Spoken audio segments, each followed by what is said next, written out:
Hey, what's up, everybody? Welcome to episode number 60. I don't know, 60, maybe.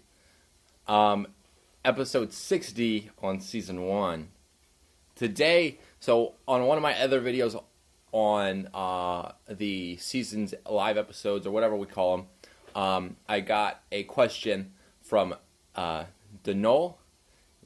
I think that's how you said it. Anyways, I put it into like a pronunciation, so that way I would get it right. I probably already just botched it. Denol Carey, and they were talking about, so they have an account they put 250. From what I got, the question says, what should I set my account to 250, and I'm 47. So I assume that they're putting $250 a month into their account, and they're at 47, and they're asking what portfolio should I use on Acorns, because this was an Acorns video. So that's what we're going to talk about today. So obviously, first of all, they're at age 47, so they want to be about, according to what I've, now let me go ahead and put a disclaimer in there. I'm not a professional. This is just my personal advice and what I've read in books and that kind of stuff. So you can take it or leave it, use it, don't use it. All I'm saying is that don't hold me responsible if stuff hits the fan, because every single account always hits the fan at some point or another. The only thing that really matters is that you dollar cost average and continue to make those monthly contributions, because what we've seen over the past 150 years is that the market will always correct itself, and it usually rises about 7 to 10%. So with that in mind, let's go ahead and dive into it. So at age 47, he wants to be 47% invested into stocks and bonds, or he or she. I think it's a he.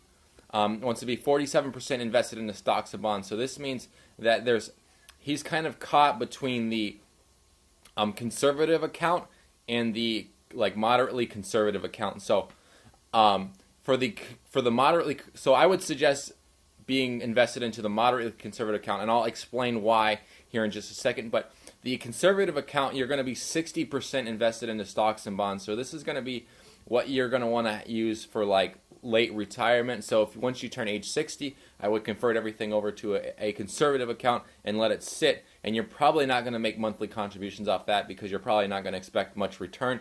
You're just expecting to get paid from then on, or pull the money out. So I would suggest not using a conservative account. You can still make the monthly contributions in there. It just lets you know it's going to be 60% stock or 60% bonds. So I would suggest using a moderately conservative account. That's going to be about 45% into stocks and bonds, and your age is 47. So you're looking at about 2% difference, which is not much. And that's even for my age. I think I should be in a moderate account right now, which is age 30. But I'm in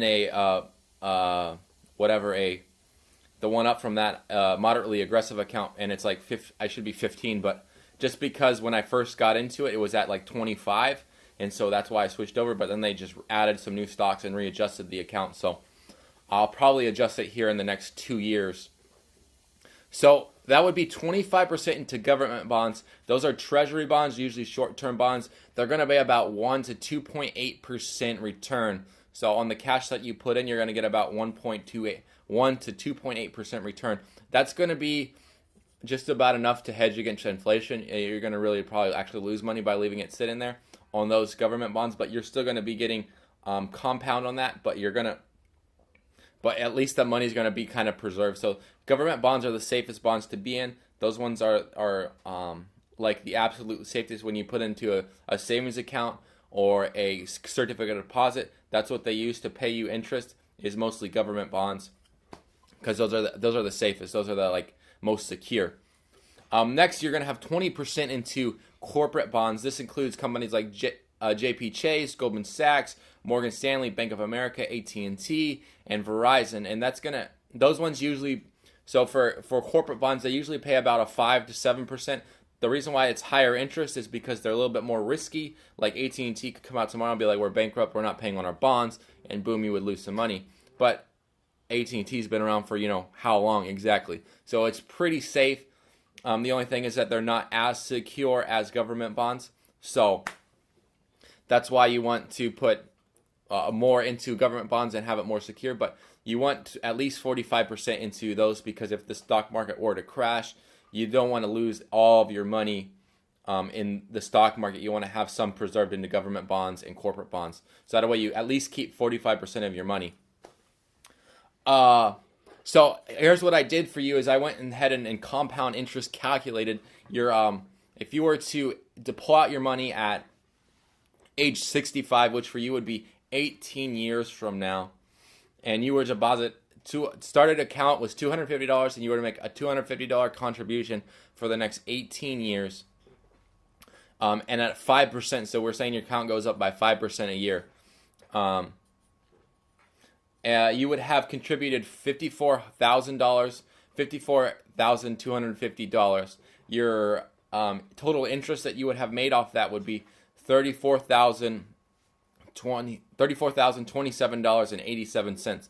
So in total, your total investment at the end of age 65 would be $88,277.87. So you would make $34,000 off just compounding interest.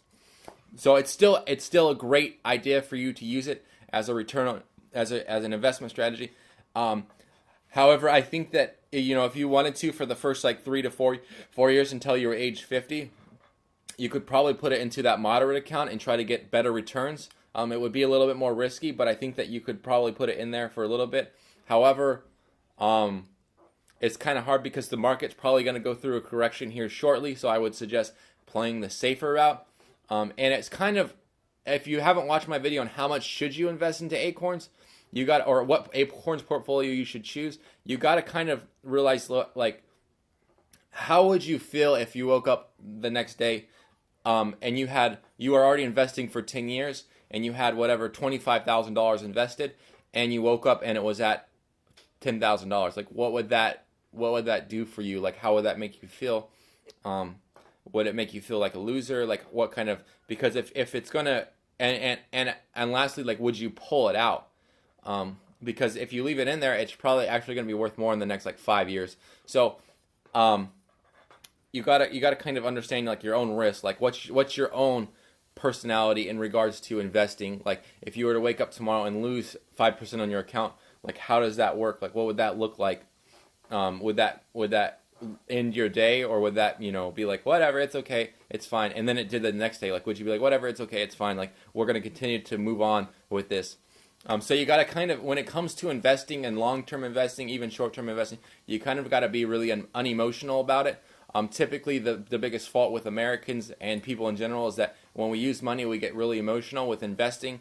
We want to take big, huge profits. We want to minimize our losses, and so we trade emotionally or invest emotionally based upon that.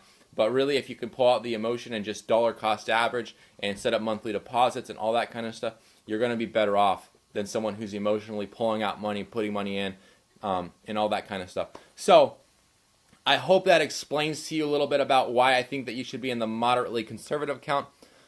Again, if you have any questions, go ahead and post them down below. If you guys think my assessment on this question is very good, go ahead and hit the like button. Let's go ahead and dive into the question of the day. And the question of the day is, do you love yourself? I guess so. I mean, I feel like when someone asks, do you love yourself, like, I think that means, like, are you pretty comfortable in your own skin? And I think that for the most part, I am. Like, I enjoy my personality. I enjoy a lot of things about me. Obviously, there's stuff that I'm always working to fix, but for the most part, I'm not like, dude, I hate you. Like, dude, I don't. Anyways, like, but I feel like some people are like, oh yeah, I'm absolutely in love with myself, and it's like they flaunt it, like it's like a self-conceited kind of way. I don't look at myself like that in any way. But anyways, let's go ahead and wrap it up. So don't forget to subscribe up here. Check out why did I change my Acorns portfolio. And then check out this other video right about here. And until next time, thank you for watching. I really appreciate it.